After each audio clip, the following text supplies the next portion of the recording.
Hey Space Nerds, Roadmap Roundup is back and it's a weird one. The year is 2025 and things have changed in CIG's priorities. 4.1, 1.0, 4.0 point something, there's so many things on the roadmap now, it's not really much of a roadmap. But we're seeing narrative, new weapons, mission givers returning, and some lore in the game. So I'm going to take you through everything that this means, near term and long term, in this video looking at the Roadmap Roundup and the first in a new series that we're going to be starting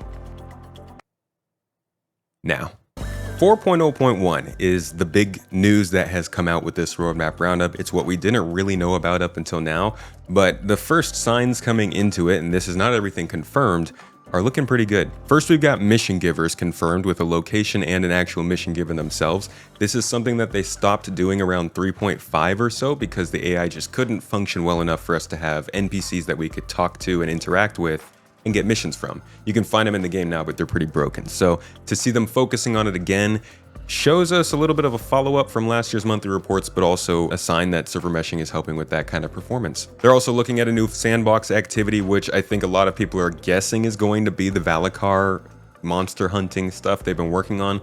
But 4.1 does sound a little early for that, so I'm not quite sure. But this could be any number of gameplay aspects combined into some kind of new mission set, or new locations that offer sandbox opportunities like derelicts that we got a while ago, or the outposts that we've been seeing pop up here and there. They could just add something in that's a little bit different, but using the same assets. A new armor set is good because we've been seeing more talk about specialized armors. Armors are one of the way you'll be able to level up your characters in this game by specializing in stealth or shield strength, or the ability to carry stuff. And since it was talked about at CitizenCon, it would be good for them to start introducing it to the game. And I don't mean CitizenCon 25. No, we talked pretty in depth about this back in CitizenCon 2019, so that'd be a good one. Space combat missions are also coming into the roadmap, and these are basically just going to be structured space missions with some storytelling, probably some ship and EVA combat. We have some examples of this. The 890 boarding jump is a great one. We've also seen a narrative mission with Tisha Pacheco, which has you breaking onto a caterpillar, and we've had a couple situations where we're boarding Idrises, going into asteroid facilities. There have been space-based missions. So they can do something pretty interesting with this. We just don't really have much of an idea yet, but we'll see this in Inside Star Citizen over the next couple months. Of course, there are new weapons. The Volt Parallax Rifle we've been waiting quite a long time for, since 2021, is going to be coming into the game soon, and the SMG, which wasn't confirmed before, and I have a video coming out on Space Tomato 2, which is going to sound real weird now that it is, but we also have an SMG coming that seems to be a straight-to-beam laser, whereas the assault rifle is more a fire as an assault rifle and then turn into a beam laser. These are the first kind of wild sci-fi sort of crazy electric or laser weapons we've seen in this game. We'll see how they work. They're also going to be introducing, I think, the overheat mechanic in weapons we'll talk about later. Finally, there is the Hathor Mining Corporation and some of their locations. This is a long lost in the lore company that kind of tried to save themselves by mining Stanton, but ultimately ended up shutting down. Since they're going to be in the game, maybe the lore is going to be rewritten to fit that. Either way, this shows that CIG is continuing to try and build on narrative, build new factions into the game, and get us to care more about the people that are giving us the contracts. We need to get the mission givers to go with that so we can meet them face to face, but the factions are a good first start as long as this comes with reputation. As we see them talk about this, make sure to keep an eye out and an ear out if Hathor Group is going to have reputation in the game, because that's what makes a real difference here. Next up is the 1.0 panel, and this is a weird one. First off, because 1.0 is obviously nowhere near coming to the game, and I don't think that's a negative take. I think it's just realistic. They've got a lot of stuff to add before 1.0, and clearly this year is not focused on getting there. But just because things are listed in the 1.0 column doesn't mean they're waiting for 1.0. This is literally just a bank of items that they're going to work on, and they'll add them eventually. The 1.0 column is a progress tracker without the timelines. And the progress tracker doesn't need your attention either, because those don't even dictate the actual work being done. Even if the work that's listed on the progress tracker is finished, that doesn't mean the actual item is. So try to stick to just looking at the roadmap and look at this as more of, here's what's going to come eventually. Starting with the flight stuff, control surfaces is aerodynamic flight, lift and drag. You'll be able to glide, turn your thrusters off, fly through the air, and actually benefit from the shape of your ship. Quantum boost, as you know, is exploration in the game. This is your short-range quantum travel. It's slower, but it's immediate. It's not as long distance, but you can do it in any direction you want. This is what's going to allow us to find those near to mid-distance points of interest like derelicts and mineral deposits and other things like that, and then find those locations and give them back to somebody else. So it's kind of a start of exploration being fully realized, but there are a couple missing pieces and we have no idea when this might come. Item misfire and wear is something that is actually supposed to come out last year and we did not see at all.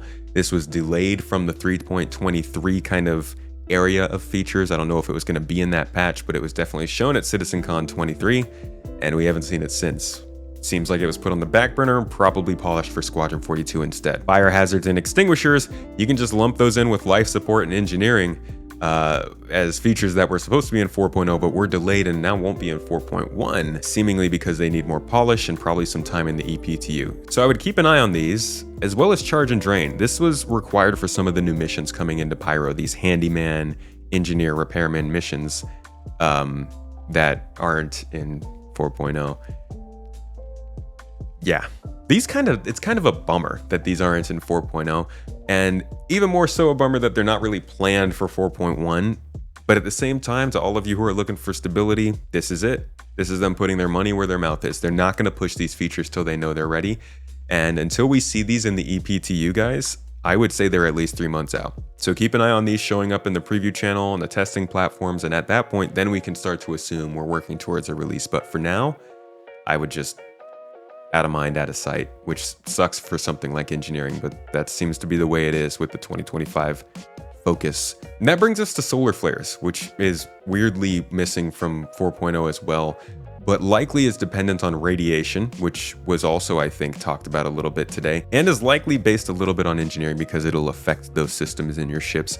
This could be a really cool part of Pyro. Not gonna lie, the flares could be something special. What they showed us in the Pyro Playground during CitizenCon 2023 obviously is not what they want to do long term. So we'll see what they come back with here, but I'm not sure why they're so missing from Pyro right now. The vehicle scanning and radar reworks are also things I think should have been out by now. These are the kinds of features that I think they probably wanted to get out before they reached this stage that we're at, because this is exploration, right? Being able to scan with your ship, being able to scan while you're in a cave and map the cave yourself, or find minerals on the ground, or even just identify your target, your objective. These are things that rely on a system that allows you to scan or pulse or something. Pick your sci-fi universe, I don't know, Prometheus, something, beep-boop. That's important to the game, and we still can't do that FPS, and the vehicle version is still broken. So these are important to get worked on, but they're not scheduled for any time soon. They will come at some point. The weapon overheats and the radiation stuff are both kind of part of that wear and tear system that we talked about in engineering. Weapon overheating is going to come with the Volt weapons, like I said. So that seems pretty sure to be coming soon unless they cheese it somehow. Not sure how they might do that, but they're going to be putting in overheating in weapons like you would expect from like the plasma rifle in Halo. And then radiation will be things that you can get affected by when you're in an engineering compartment and something might be damaged and leaking radiation, or you're doing a mission where there's a dangerous system that you're repairing, or the Pyro Star. There will be different forms of radiation, and that'll just be another status effect in the game. We got some hangar upgrades, which I'm guessing are going to introduce the things that we were expecting with hangars before, spawning your vehicles in the hangar with you, being able to more persistently customize your hangars and actually upgrade them so you have more storage space. They introduced hangars last year, and it's good the feature came out, but it's very much one of those tier 1 kind of implementations. This isn't polished, not ready for the limelight, not even ready for the lemon light. It's just kind of there. And it works, sometimes it doesn't. So these sorts of upgrades are going to be really big, and probably a big part of this year going forward overall, with the updates coming almost every month. And then finally, those repair missions that I talked about, where we were kind of trying them in the PTU in 4.0, and then they disappeared. They're not even on 4.1, but I really don't think they're going to take too long to get in. I can't even say stuff like that. I think it's the kind of thing we could see this year, but we'll have to see. I really don't know. But what does all of this actually mean? Well, 4.1 is coming soon. That's really what matters, and that's the only thing that we know for sure, kind of.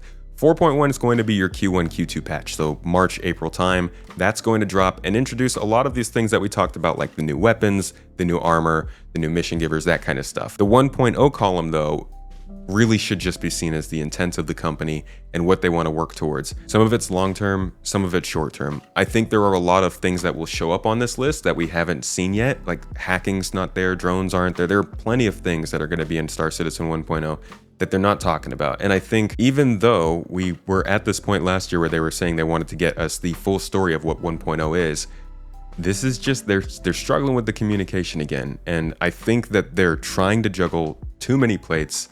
Is that a saying? And they're focused really heavily on Squadron 42 now. They're being super quiet about it. But Squadron is probably still sucking up all the resources from this development, which is just going to pain Star Citizen players all the more. That game better be good. Like, I'm excited for Squadron 42, but it better be good. So the good news, content is coming. Mission givers are being worked on, factions are coming into the game, they're using the gameplay we already know, like cargo, mining, salvage, and FPS, and they can put it together into better missions that keep us engaged longer. This is good. This is what people have wanted. They've wanted stability, playability, and the move towards an actual game. The bad news, the features are still going to be coming fairly slowly. They're going to be coming less broken, but not as much. And we aren't really sure of a timeline at this point. I'm going to be honest with you. This is kind of... CIG does this. They switch things up every few years. This is a definitive turn, and very much they're sticking to their word on being definitive about this. So I don't know when features are going to pick back up at normal pace. But at least for now, I think players who just want a game to play out of Star Citizen are going to be feeling a lot better throughout this year. People who want that more advanced gameplay, you might have to wait a little bit longer. Anyways, I've gone on long enough. Thank you for watching this, everybody. If you like these more casual updates, I want to try and do them. Tomato Talks will still be coming out. Still the high quality kind of B-roll heavy stuff that you know. But I want to do more of these A-roll kinds of things, sort of like feature watches last year, but just news drops I can do throughout the week that give you guys a little more info and content coming from me without needing to take like 8 days to produce it. So I hope you enjoyed this. Let me know what you think in the comments down below, and I'll see you in the next one.